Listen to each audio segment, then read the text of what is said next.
Di mo maintindihan kung ba't ikaw ang napapagpan ng halik ng kamalasan. Kinapang mong marahan ng hagdanan para lamang makidlatan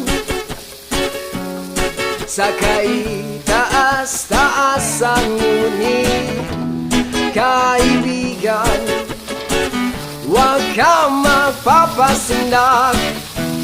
Kaibigan, easy lang saya. Dahil wala rin